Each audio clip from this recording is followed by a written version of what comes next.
پاک کی یہ آیت مبارک جو پڑھی ہے سورہ ہجر کی آیت ہے، فرمایا وَإِنَّ جَهَنَّمَ لَمَوْعِدُهُمْ أَجْمَعِينَ، اور بے شک جہنم البتہ ان کے وعدے کی جگہ ہے سب کی۔ جو لوگ شیطان کے پیچھے چلتے ہیں، نافرمانیاں کرتے ہیں، کفر اور شرک میں مبتلا ہو جاتے ہیں، فرمایا ان سب کے لیے وعدے کی جگہ جہنم، یعنی اللہ کا وعدہ ہے کہ ان کو جہنم میں ڈالے گا۔ لہا سبعۃ ابواب، اس جہنم کے 7 دروازے ہیں۔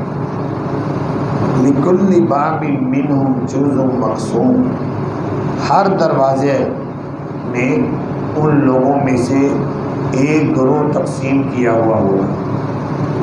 7 دروازے، ہر دروازے میں علیحدہ علیحدہ قسم کے مجرم لوگوں کو گزار کے جہنم میں پہنچایا جائے گا۔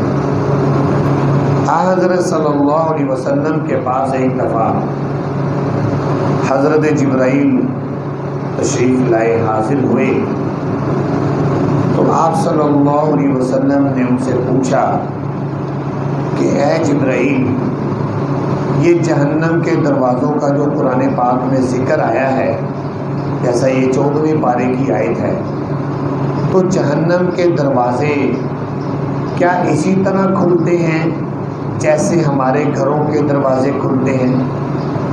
ایسے ہم کھولتے ہیں، ایک تاک ادھر ہو جاتا ہے، ایک تاک ادھر ہو جاتا ہے، یا بعض کا دروازہ دونوں ایک ہی طرف کھلنے والا ہوتا ہے؟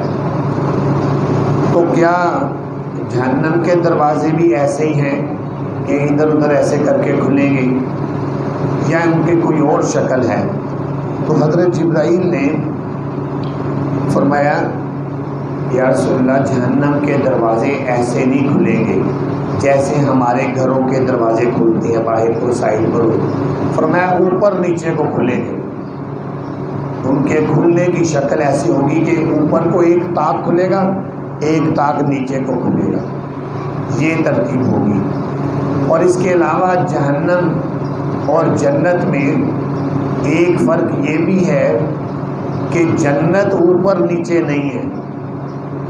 جنت میں بھی دروازوں کا ذکر آتا ہے، جنت میں بھی طبقات ہوں گے، لیکن جنت اوپر نیچے نہیں ہے۔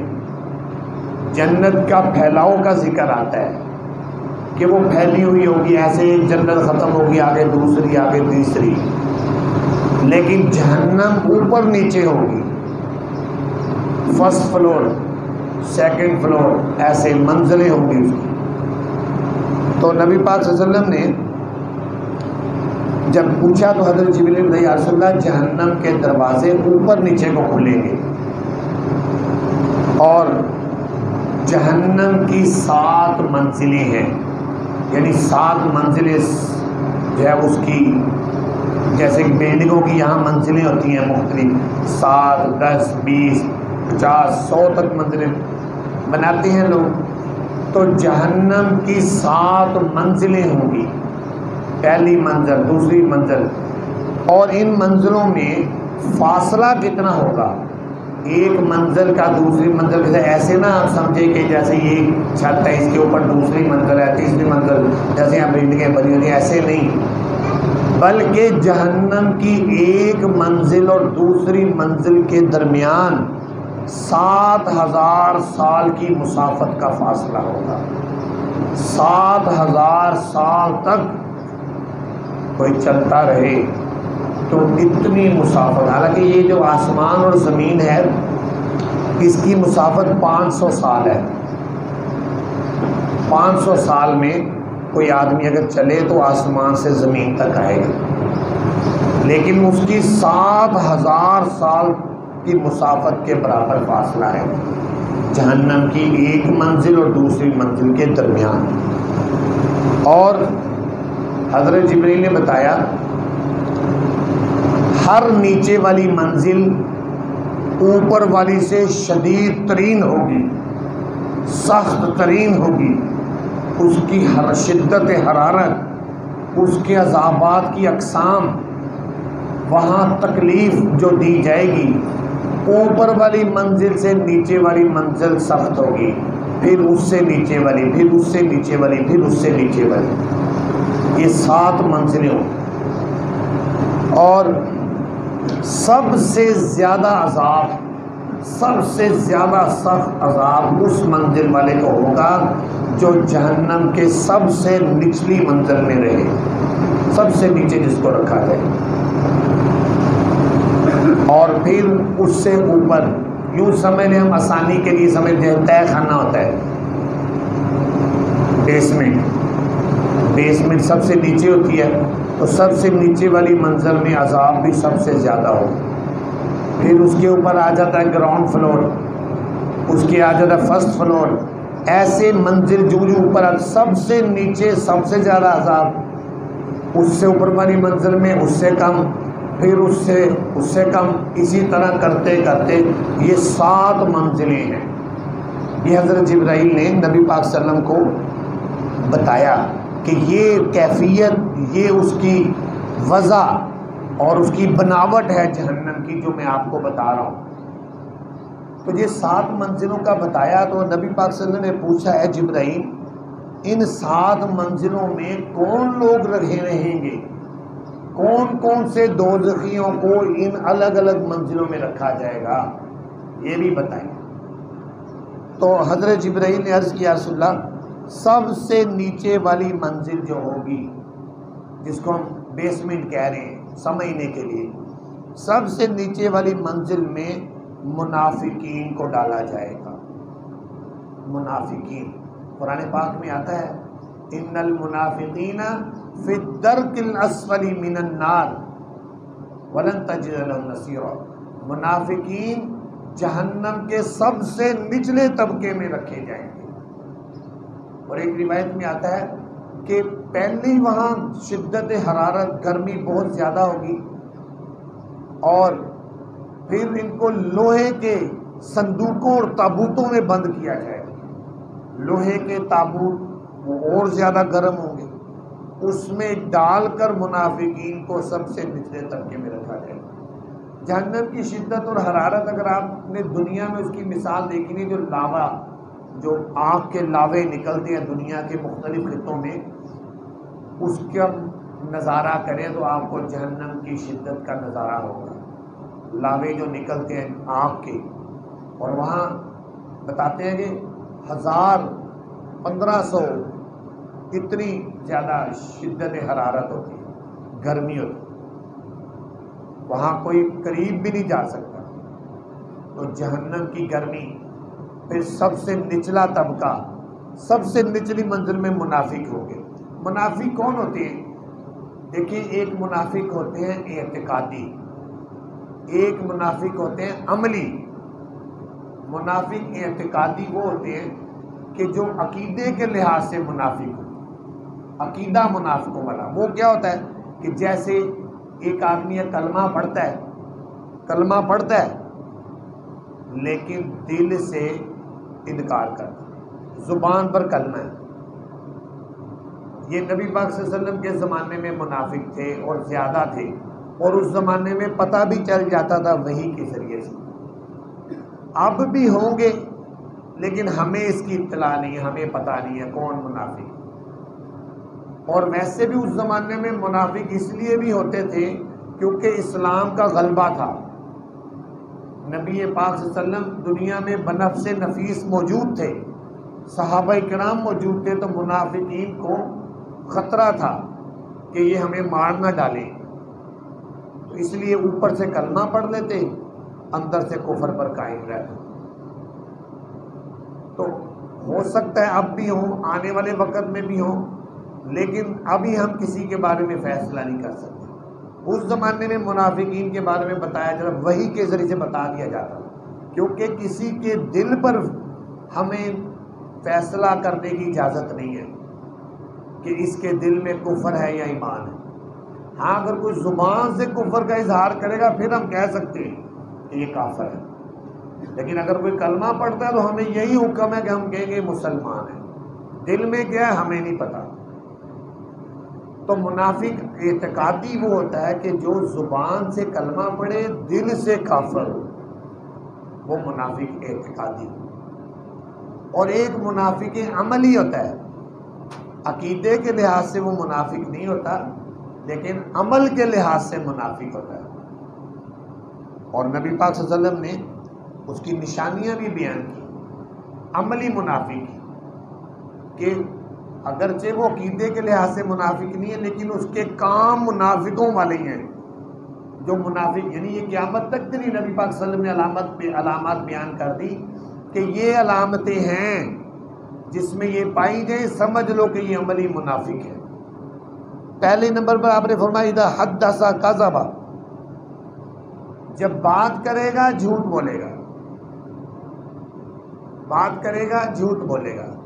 تو جھوٹ بولنا پہلی علامت ہے منافق کی، پہلی علامت.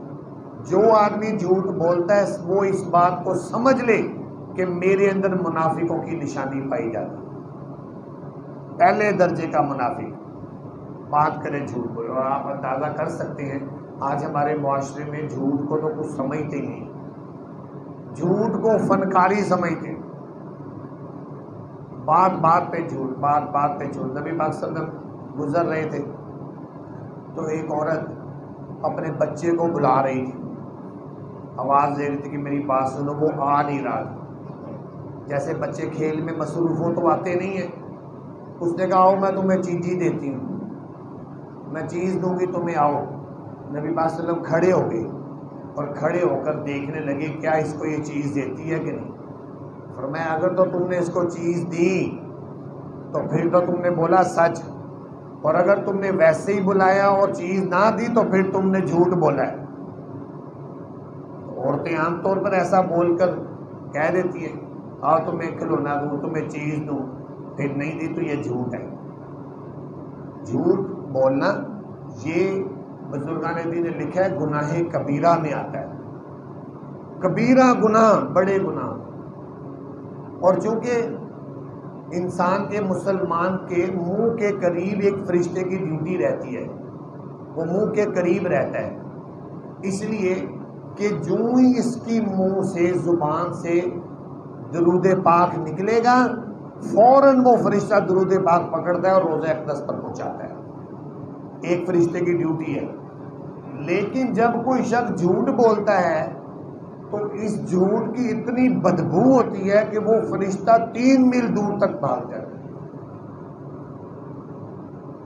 اس لیے ہمیں جھوٹ سے بچنا چاہیے کہ منافق کی نشانی. دوسری نشانی نبی پاک صلی اللہ علیہ وسلم نے فرمایا اذا وعد خلف واذا عاہد غدر، وعدہ کرے گا تو خلاف ورزی کرے گا، معاہدہ کرے گا تو اس میں غداری کرے گا. وعدہ ہوتا ہے انفرادی طور پر آپ کسی سے وعدہ کر دیں، معاہدہ ہوتا ہے کسی قوم سے ملکی سطح پر کسی سے معاہدہ ہو. وعدہ کرے وہ بھی خلاف ورزی کرے، معاہدہ کرے اس میں بھی خلاف ورزی کرے. تو وعدہ خلافی یہ منافق کی دوسری نشانی ہے. اس لیے وعدہ یا تو کریں نا، معذرت کر لیں. آپ کو بھی کہہ رہے کسی کام کا، کسی جگہ آنے کا، تو آپ وعدہ کر رہے ہیں، اس میں لفظ وعدہ کہنے کی ضرورت نہیں ہوتی. آپ کہہ دیں ٹھیک ہے میں آؤں گا، تو یہ وعدہ ہو گیا ہے، تو پھر آپ اس کی پابندی کرنی ضروری ہے. الکریم اذا وعد وفا، شریف آدمی جب وعدہ کرتا ہے تو پورا کرتا ہے. تو وعدہ جیسے عام طور پر ویسے تو بے شمار مثالیں ہیں، جیسے فنکشن ہوتے ہیں ان پر لوگ وعدہ کر لیتے پھر جاتے نہیں. لیکن مجھے عام طور پر ایک یہ بھی وعدہ خلافی نظر آتی ہے. کئی دفعہ گھروں کے باہر لوگ محلے میں آتے ہیں کہ جی ایک سپارہ پڑھ دیں، مختلف گھروں میں پکڑا دیتے ہیں کہ ایک سپارہ آپ پڑھ دیں، ایک سپارہ آپ پڑھ دیں. وہ لوگ لے لیتے ہیں، لے کر رکھ لیتے ہیں. اگلے دن وہ آتے ہیں جی پڑھ دیا جی، وہ ایسے ہی پکڑا دیتے ہیں، پڑھا ہی نہیں سپارہ. تو تم نے جو وعدہ کیا تھا یا تو پورا کر دے، نہیں تو اس کو کہتے بھی ہم نہیں پڑھ سکتے، ہمارے پاس ٹائم نہیں ہے. ایسے ہم وعدہ کر کے ہم گناہ گار نہیں ہونا چاہتے. کلیئر بات ہے. تو ایسے وعدہ کر کے پھر پورا نہ کرنا، یہ وعدہ خلافی ہے، جو دوسری نشانی ہے. اور تیسری نشانی نبی پاک صلی اللہ علیہ وسلم نے فرمایا اذا تؤمن خان، جب امانت رکھی جائے اس کے پاس تو امانت میں خیانت کرے. یہ بھی نشانی ہے منافق کی۔ تیسری نشانی امانت میں خیانت۔ ہمارے ہاں عام طور پر امانت میں خیانت کس کو سمجھتے ہیں کہ کسی نے مال رکھوایا ہے تو اس میں خیانت نہ کرے۔ بے شک یہ بھی امانت ہے اور اس میں خیانت کرنا بھی گناہ ہے، بلکہ اس میں شدید امانت کے اندر خیانت کرنے میں یہ بھی آتا ہے، بزرگان دین نے لکھا ہے کہ آپ نے جو رقم رکھی ہے اس رقم کو تبدیل کرنا بھی خیانت ہے۔ اور پہلے زمانے میں لوگ تھیلیوں میں اشرفیاں رکھتے تھے، تھیلیوں میں اشرفیاں بھر کر کسی کے پاس امانت رکھوا دیتے، سال سال 2 سال 3 سال پڑی رہتی۔ تو بزرگان دین فرماتے ہیں کہ وہ تھیلا جس میں اشرفیاں رکھوائی گئی ہیں اس کی رسی اگر پرانی ہو گئی ہے تو جس کے بعد امانت رکھوائی گئی ہے وہ اس تھیلی کی رسی کو بھی چینج نہیں کر سکتا، اتنی امانت کی حفاظت کی ضرورت ہے۔ تو ایک امانت میں خیانت کرنا یہ منافق کی نشانی ہے، لیکن وہ ایک شکل یہ ہے کہ جس کو ہم کہتے ہیں مال میں خیانت۔ لیکن اس کے علاوہ بھی یہ خیانت امانت میں خیانت ہوتی ہے، جیسے مثلا ایک آدمی دوسرے کو کہتا ہے یار ایک سیکرٹ بات ہے، راز کی بات ہے، کسی کو بتانا نہیں، وہ آپ کو بتا دیتا ہے، آپ آگے سے کسی کو بتا دیتے، تو یہ بھی امانت میں خیانت ہے کہ جو بات آپ کو امانت کے طور پر بتائی گئی تھی آپ نے آگے بتا کر اس میں خیانت کی ہے۔ تو منافق کی نشانیوں میں یہ بھی ہے۔ عورتوں کو کبھی بھی راز کی بات نہ بتاؤ، عورتوں کے پیٹ میں کبھی راز کی بات نہیں رہ سکتی۔ شیخ سعدی فرماتے ہیں عورتیں کبھی راز کی بات اندر، اور عام طور پر دیکھا ہے عورتوں کو راز کی بات بتاؤ وہ ساتھ والی ہمسائی کو بتا کر کہتی ہیں آگے نہ بتانا، اور وہ آگے کسی کو بتا کر کہتی ہے آگے نہ بتانا، ایسے ہی آگے آگے بڑھاتی رہتی ہیں بات۔ تو امانت میں خیانت یہ بھی ہے کہ راز کی بات آگے نہ بتائی جائے۔ اسی طرح ایک امانت میں خیانت یہ بھی ہے کہ آپ کو کوئی مشورہ آپ سے پوچھے، مشورہ کرے کسی بارے میں تو آپ اس کو صحیح مشورہ دیں، یہ امانت کی ادائیگی ہے۔